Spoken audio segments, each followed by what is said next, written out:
हनुमत्समे श्री रामचंद्राय नमो नमः। हाथों में फूल लेकर भगवान को धूप का दर्शन करें।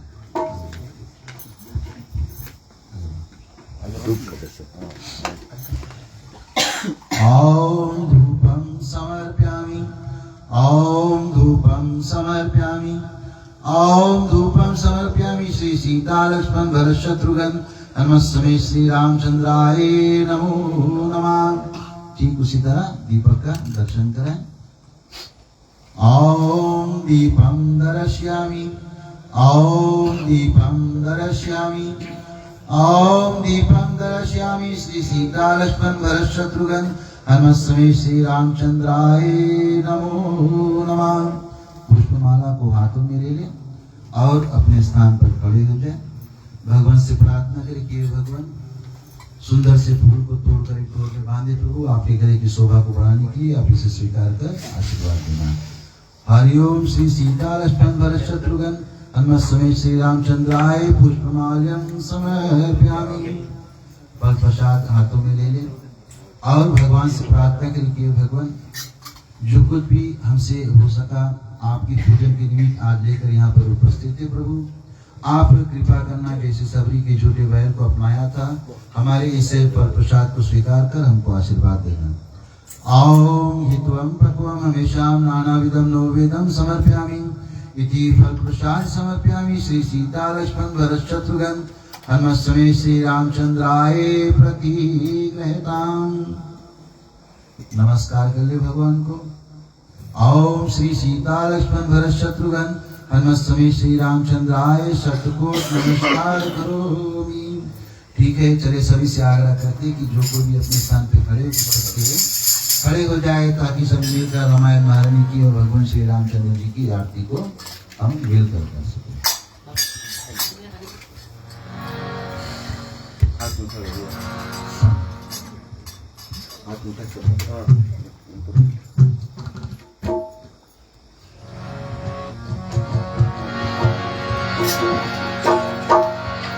रंजन सारे प्रभु आरती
रामचंद्र की जय, उमापति महादेव की जय, पवन पुत्र हनुमान की जय। कर्पूर गौरम करुणावतारम संसार सारं भुजगेन्द्रहारं सदा वसन्तं हृदयारविन्दे भवन् भवानी सहितं नमामि, भवन् भवानी सहितं नमामि, भवन् भवानी सहितं नमामि। मंगलम भगवान विष्णु मंगलम गरुड़ध्वजा मंगलम पुंडरीकाक्षाय मंगलाय तनोहरि सर्व मंगल मांगल्ये शिवे सर्वादिशाधिके शरण्ये त्र्यंबके गौरी नारायणी नमस्तुते श्री नारायणी नमस्तुते श्री नारायणी नमस्तुते।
समझी। हाँ आगे जाओ।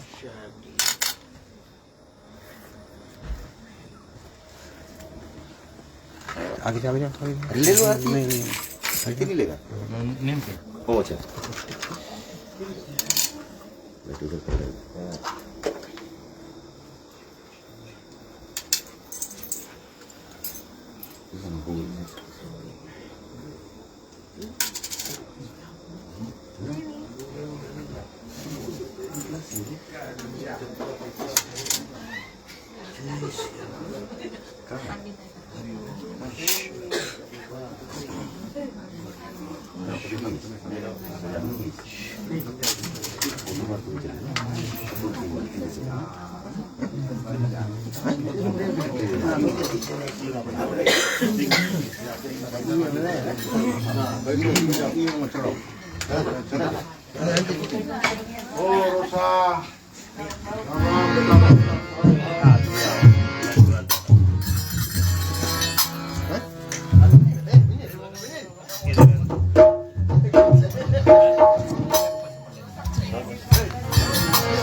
जब तक आपके समक्ष में आरती आ रही है चलते हैं भगवान का वंदन और चरण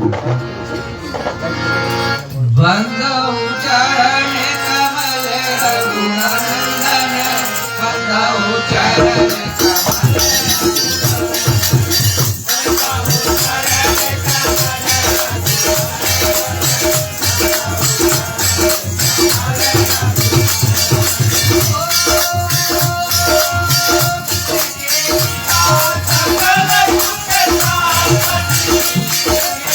Bye.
भक्तजन, पिछली बार रामायण की कथा में हमने बड़ी बातें सुना था कि किस तरह नारंतक जो है और उसकी कथा चलती आई। और गोस्वामी तुलसीदास जी कहते कि सप्त कोटि निश्चल संग ताके अशित मेरु सम अति भटवा के। यानी कि क्या होता है कि 7 करोड़ राक्षस उसके साथ थे, काले पर्वत के समान अति बाके योद्धा। इंद्र ने महाकोप कर एक ही बार सबका युद्ध में संहार कर दिया। यानी कि नारंतक जो है ये इंद्र से लड़ने को चले जाते हैं और एक ही प्रहार में, एक ही बार में इंद्र क्या करते हैं कि जितने भी उसके सहायक गण थे सबका संहार कर देते हैं।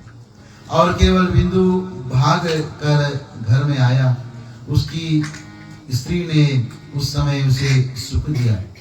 उस दुष्ट पापी ने सारी रात उसके साथ भोग किया, जिसके अनेक सुखदायक बालक हुए। 7 करोड़ पुत्र, अनेक नाम के सुंदर मुख वाले, सभी बलवान थे। यानी कि 7 करोड़ पुत्र होते हैं और सभी सुंदर मुख वाले थे और सभी अति बलवान थे। 72 करोड़ उसके कन्याएं थी, जिन्हें देख मृगियों के नेत्र लग जाते थे। ये सब उसकी राज्य की थी, सबको अपनी कन्यावत पालता था, इस कारण इसकी कन्या कहती थी। और क्या होता है कि उनमें एक बिंदुमती कन्या बड़ी सुंदर थी, जिसका रूप देव कन्याओं से भी अधिक सुंदर था। बिंदुमती नामक जो कन्या थी, उसका रूप का वर्णन गोस्वामी जी कहते हैं कि देव कन्या से भी अधिक सुंदर होती। और बिंदु ने नारंतक को देख अपने मन में विचार किया कि इसके समान कोई बलवान नहीं।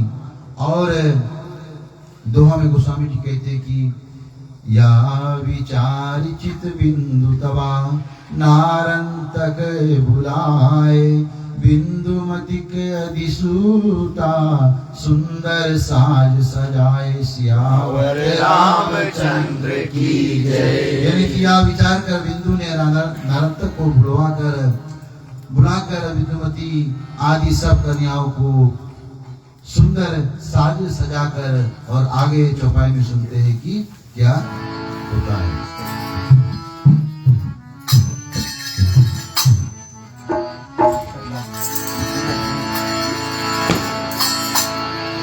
रामायण जिस घर होती है वो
सकल सुता एक संग विवाही यथा योग जी कह जस चाहिए। यानी कि क्या होता है कि नारंतक के सब साथियों को भी सब कन्याएं विवाह दी गई यथा योग, जो जिसको योग था, और नारंतक सब सेना समेत ब्याह कर अपने घर को चले जाते हैं और भीड़ बावलपुर में राज करने लगते हैं और प्रजा समेत अत्यंत आनंद करने लगा।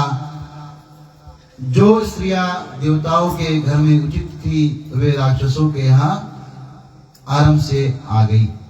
और नारी पतिव्रत जही घर आई तेही प्रताप नित अमर डराही।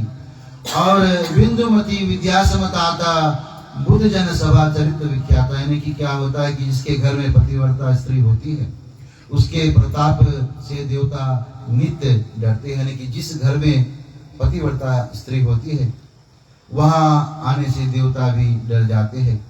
और सोहे गरुड़ जी बिंदुमती तो सरस्वती के समान थी और बुद्धिमानों की सभा में उसके गुणों की बड़ाई होती थी।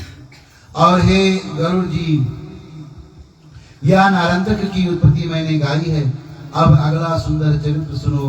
बारंबार विष्णु तथा शंकर के चरणों में सिर नवाए और कहा गुरु से जो सुना है उसे समझाकर आपको सुनाता हूँ। और दोहा में गोस्वामी जी कहते हैं कि चारण दश मुख को तुरत मग चली पहुँचे जाए। ब्रह्मातर योजन युगला ठाड़ भयु हर्षाय सियावर रामचंद्र की जय। यानी कि इधर रावण का जो दूत था मार्ग से चलकर तुरंत बिहबालपुर पहुंचता है। जब 8 कोस नगर रह गया तब वह प्रसन्न होकर खड़ा हो जाता है। चले अगले चौपाई में सुनते हैं कि क्या सुनने को मिलता है।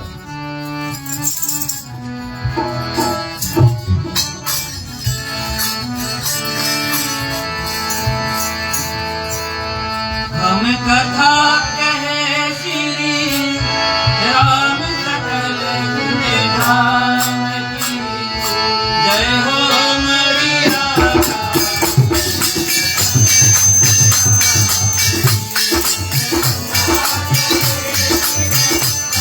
सकल गुण गान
रही मारुत दिशी कानन भारी परन लेत देखो कह भारी सकुची समीप जाई बह ठाड़ा भूज ताई धरी धरी घाड़ा। यानी कि क्या होता है कि वहाँ व्याप्त दिशा में एक भारी वन था, वह एक भारी पत्ते तोड़ रहा था। इसने उसे देखा या धूमकेतु उसके पास सकुचाता हुआ जाके खड़ा हो जाता है और बड़ा धैर्य कर उससे पूछने लगता है कि भाई इस पूर्व में यहाँ क्या रीति है जो राजकुमार आकर पेड़ों पर पत्ते तोड़ते हैं। यानी कि धूमकेतु जो है वो उनसे पूछने लगता है कि इस पूर्व में ये क्या रीति है कि जो राजकुमार है आकर यहाँ पेड़ों के पत्ते तोड़ रहे हैं। और दूत के वचन सुने वह बारी मुस्कुरा कर बोलता है, अरे मूर्ख तू कौन से नगर में रहता है? जो यहाँ के राजा नरंतक बारी है उसका मैं छोटा नौकर हूँ। धूमकेतु ने यह वचन सुन उसे कुछ उत्तर ना दिया और कुछ डर कर फिर अपना मार्ग लिया। यानी कि ये बात सुनकर जो धूमकेतु है कुछ उत्तर नहीं देता है और अपना मार्ग पर चल पड़ता है। और उस समय सोने का घड़ा कमर में कोई एक सौभाग्यवती सुंदर स्त्री जो है जल लेने को आती है और उसे देखकर धूमकेतु को बड़ा संदेह हुआ। उसके निकट जाकर पूछता है कि हे सुकुमारी सत्य कहो कि रानी जी क्या तुम्हारे पुर में कोई चेरी नहीं जो तुम जल भरने को आई हो, अथवा और कोई कारण है भय त्याग कर सब भेद को। यानी कि धूमकेतु जो है जब उस राजकुमारी को देखता है तो उनके पास जाता है, उनसे पूछते हैं कि क्या तुम्हारे पूर्व में कोई नौकर नहीं है जो तुम जल भरने को आई हो, अथवा और कोई कारण है भय त्याग दो और मुझसे सारी भेदों को कहो। चलते हैं अगले चौपाई में सुनते हैं।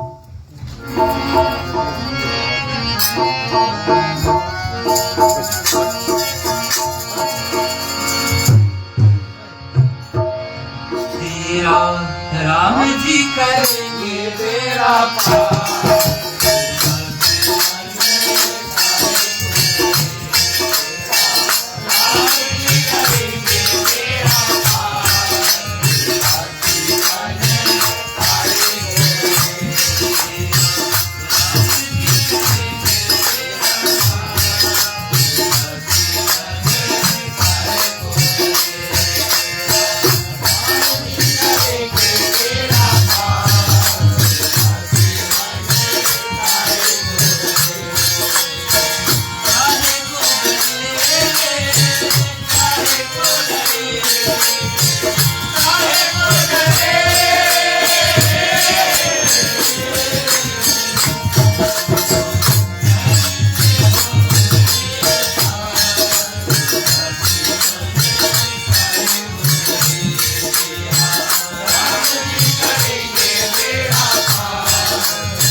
वचन सुनी निश्चर चेरी, बोली हंसी कही एक ही बेरी, नारंतक दासिनी की दासी, हम ताकी दासी विश्वासी। यानी कि क्या होता है कि या दूत के वचन सुनकर हंसकर राक्षसी चेरी तत्काल बोलती है, नारंतक की दासी योगी दासी की मैं विश्वासी दासी, यानी कि कहती है कि मैं जो हूँ नारंतक की दासियों की दासी हूँ, विश्वासी दासी हूँ।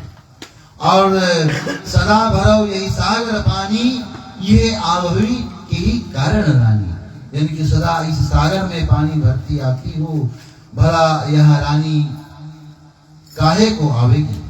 जो और किसी से ऐसी बात कहोगे तो घुसे लातों की मार तुम खाओगे। यानी कि वो जो दासी थी वो कहती है कि सदा इस सागर में पानी भरने आती हूँ, यहाँ पर कोई रानी नहीं आती है, दासिया जो है पानी भरने को आती है। अगर किसी और से इस बात को कह दोगे कि रानी यहाँ पर पानी भरते आती है तो तुम घूसे और लात की जो मार है इसको खाओगे। अस कही गमनी लय जलनारी, तेई संग धूम केतु भगधारी, गद भीतर कीन्हेसी पैसारी, निरके विपुल कुर सर भारी। यानी कि क्या होता है कि वह गागर ले चलती है, गागर उसको कहता है जिसमें पानी भरा जाता है, और कमर पर रखकर वो चल पड़ती है, और उसके पीछे पीछे धूमकेतु जो है ये चल पड़ता है। तब नगर के भीतर तो अनेक कुएं, सरोवर तथा बाग भी देखे। यानी कि नगर के भीतर जब जाते हैं तो देखते हैं कि वहां पर अनेक कुएं हैं, सरोवर है तथा बड़े बड़े बाग भी हैं, और अनेक गज रथ घोड़े अंतपुर में देखते फिरते हैं। और राजमार्ग के भीतर जाने की भी 4 द्वार है, परंतु वहां ब्रह्मवश दूत प्रवेश कर नहीं सकता। यानी कि क्या होता है कि नगर के भीतर जब कुएं, सरोवर, बाग देखते, उसके बाद में देखते हैं कि अनेक गज, अनेक रथ, अनेक घोड़े और पूर्व में फिरते देखते हैं, यानी कि वो भीतर फिर रहे हैं।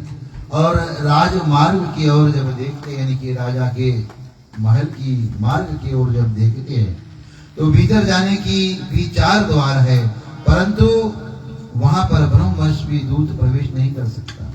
यहाँ पर छंद की कथा में गोस्वामी जी कहते कि वह दूत द्वार तक जाकर लौट आया, परंतु प्रवेश नहीं पाता।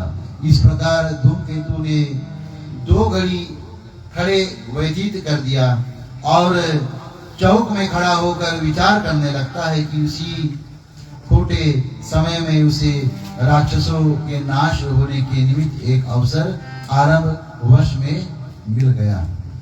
और यहाँ पर सोरठा में गोस्वामी जी कथा कहते हैं कि नित्य करण एक कौतुकी, गवने भूपति द्वार, गद कीन प्रवेश चरा, लीन धारिते ही मार, सियावर रामचंद्र की जय। यानी कि एक नट साज समान से नारंतक के यहाँ नृत्य करने को चला, उसी के साथ में दूत ने भी नट का वेश धर प्रस्थान किया। यानी कि वो जो दूत होता है 4 द्वार में प्रवेश करना चाहता है प्रभु, परंतु प्रवेश नहीं कर पाता।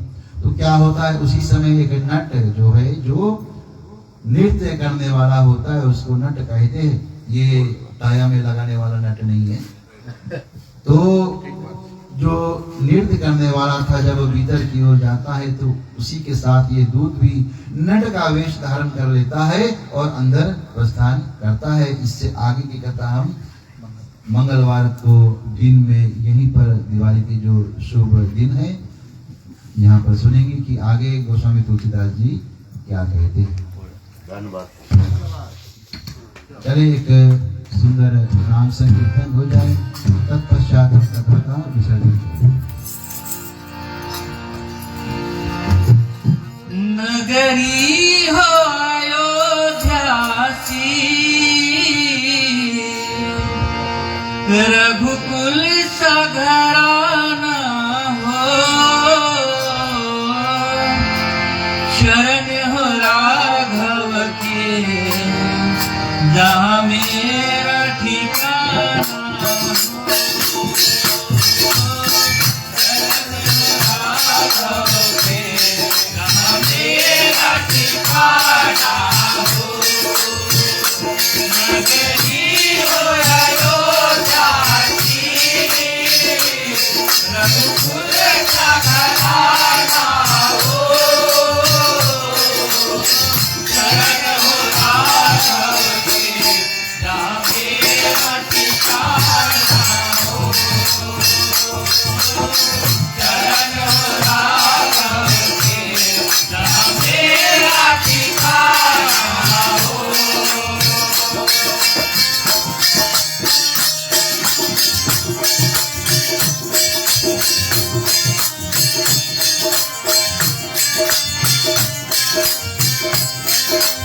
दूर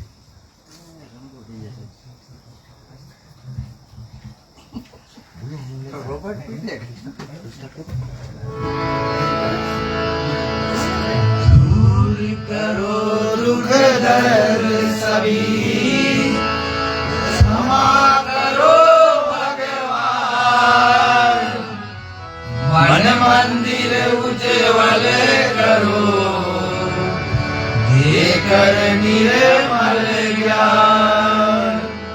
जिस घर में हो आरती, चरण कमल चितलाए, तारी वासा करे, सत्यलोक से आए। जहाँ बहे प्रेम दरिया, तहाँ श्रवण करे, सत्यलोक से आए। सब कुछ दीना आपने, भेंट करूं क्या नाम, नमस्कार का भेंट दूं, जोड़ू मैं दोनों हाथ। नमस्कार का भेंट दूं, जोड़ू मैं दोनों हाथ। नमस्कार का भेंट दूं, जोड़ू मैं दोनों हाथ।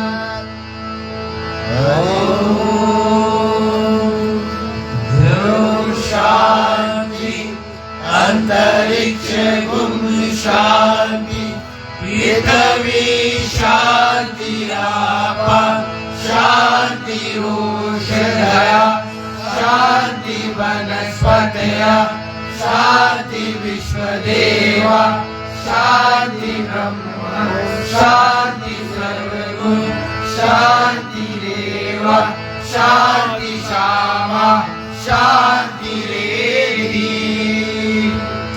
ओम शांति शांति शांति। सर्वेषु शांतिर्भवतु। प्रेम से बोलिए श्यावर रामचंद्र की जय। उमापति महादेव की जय। पवन सुत हनुमान की जय। राधे प्रिय भगवान श्री कृष्ण चंद्र की जय। रामायण महारानी की जय। गोस्वामी तुलसीदास की जय। आज की आनंद की जय। भक्तर भगवान की जय। अपने अपने माता पिता की जय। अपने अपने गुरु गोविंद की जय। भक्तर भगवान की जय। नौ दुर्गे मात की जय। ओम नमः पार्वती पते हर हर महादेव। जय जय श्री राधे। जय श्री राधे। जय जय श्री राधे। जय श्री राधे। जय जय श्री राधे। जय श्री राधे। सभी को जय श्री सीताराम। जय श्री राम।